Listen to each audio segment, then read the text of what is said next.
प्यारे सज्जनों, यदि भगवान है और वो सर्वशक्तिमान है, फिर उसके रहते हुए लोग दुखी क्यों हैं? दुनिया में आतंकवाद क्यों बढ़ रहा है? अकाल मृत्यु क्यों हो रही? लोग बीमार क्यों हो रहे हैं? नाना प्रकार के कष्ट क्यों भोग रहे हैं?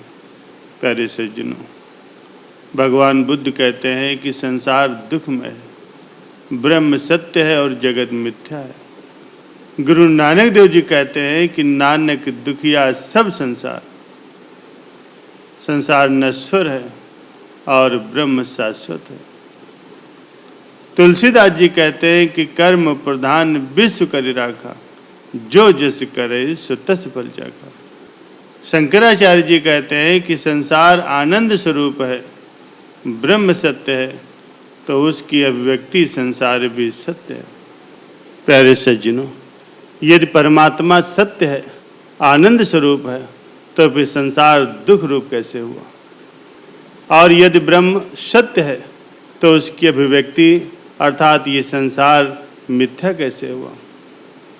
प्यारे सज्जनों, मन चीखता चिल्लाता है, अरे कोई तो बताओ सत्य क्या है? सबके सत्य का वर्जन अलग अलग क्यों होता? एक बच्चे के दिल में छेद है, उसने कौन सा ऐसा गलत कर्म किया है? किसी का युवा बेटा मर गया, किसी की बेटी को दहेज के लिए जिंदा जला दिया गया, गर्भ में बच्चा मर गया या जबरन भ्रूण हत्या कर दी। धर्म परिवर्तन के नाम पर करोड़ों बेगुनाहों का मर्डर कर दिया गया। बत्तख, मुर्गा, मुर्गी, बकरे और न जाने किन किन जानवरों का मांस पकाकर खाया जाता है, तो इसमें उन जानवरों का क्या दोष है? क्या ऐसा भगवान की मर्जी से हो रहा है?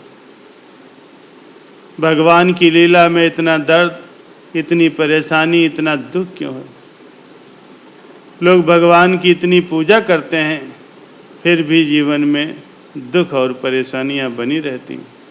प्यारे सज्जनों, जरा विचार करो, ये तुम्हारे 4 पुत्र हों और सभी विपरीत स्वभाव के हों, कोई अच्छा हो कोई बुरा हो, तो तुम उन सब की किस्मत कैसे लिखोगे?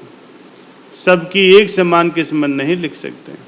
प्यारे सज्जनों, मान लिया यदि आप जज की कुर्सी पर बैठे हो और आपके पुत्र के ऊपर मर्डर का केस चल रहा है, दलील सुनने के बाद उसे फांसी की सज़ा देनी पड़ी है, तो आप क्या करोगे? दंड देना ही पड़ेगा। क्या जज की कुर्सी पर बैठ करके पिता अपने पुत्र से प्रेम नहीं करता? क्या वो फांसी की सज़ा जज रूपी पिता ने उसकी किस्मत में लिखी, या पुत्र ने अपने कर्मों से फांसी की सज़ा स्वयं ही पाई? प्यारे सज्जनों, यहाँ मनुष्य अपने भाग्य का निर्माता स्वयं है। पाप कर्म के एवज में अपने पुण्य कर्मों को अदा करना पड़ता है, तो सज़ा कम होती है। अब मान लिया कि आपके हाथों किसी गाड़ी का एक्सीडेंट हो गया, जज आपका पिता है, तो जुर्माना भी जज ही लगाएगा, लेकिन आपके पास इतने पैसे नहीं हैं कि आप जुर्माना भर सको, तब जज की कुर्सी पर बैठा हुआ पिता आपको सज़ा देगा। घर आने पर आपके प्रार्थना करने पर वो जुर्माने का पैसा आपको देगा, साथ ही वो पैसा आपको काम करके भी चुकाना पड़ेगा। कर्म करोगे तो उसका परिणाम भी भुगतना पड़ेगा। जज पिता प्यार का सागर होने के बावजूद न्यायकारी है, वो आपको दंड जरूर देगा। कुछ जीवों का शरीर केवल कर्म फल भोगने के लिए ही मिलता है, जैसे पशु पक्षी, कीट पतंगे, जलचर, नभचर आदि। लेकिन मनुष्य शरीर कर्म फल भुगतने के साथ साथ नए कर्मों को भी कर सकता है और इस मनुष्य शरीर में ही अपने कर्मों के फल भुगत करके उनसे छुटकारा भी पा सकता है। प्यारे सज्जनों, धर्म के नाम पर जो हिंसा हो रही, उसका जिम्मेदार खुद इंसान है। आपकी दृष्टि में कोई हिंदू है, मुस्लिम है, सिख या ईसाई है, लेकिन भगवान की दृष्टि में वो सब एक हैं। किसी की हत्या करना सबसे बड़ा पाप है, बहुत बड़ा अपराध है।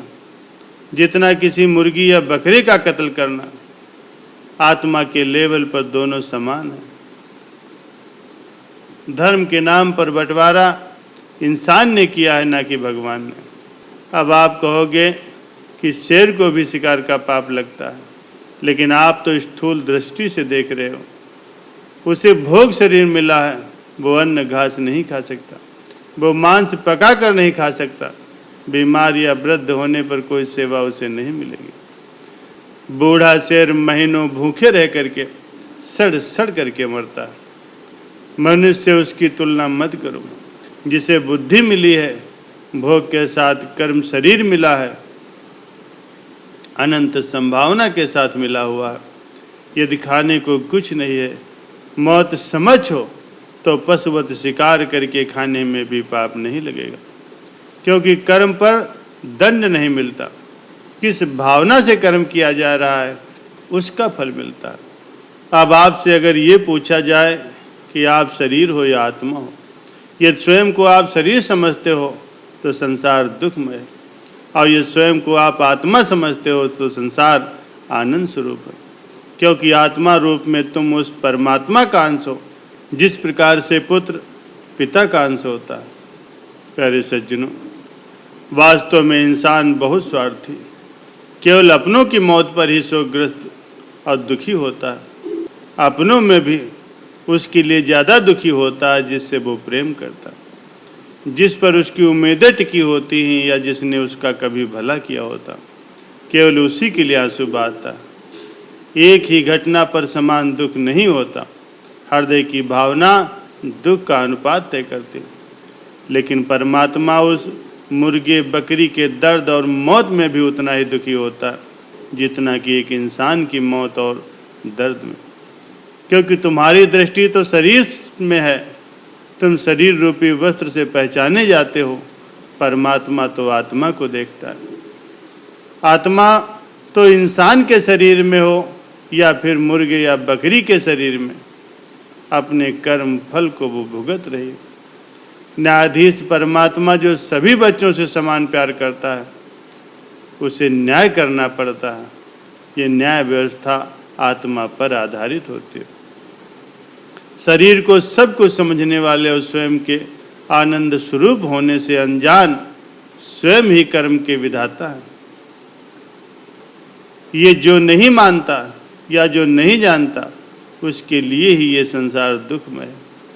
जो स्वयं के आत्म स्वरूप को जान करके अपने निज स्वरूप को पहचान लेता है, वो आत्म उत्थान में अग्रसर हो जाता है।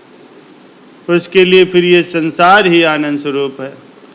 वही कण कण में परमात्मा की अनुभूति करता है और परम आनंद की प्राप्ति कर लेता है।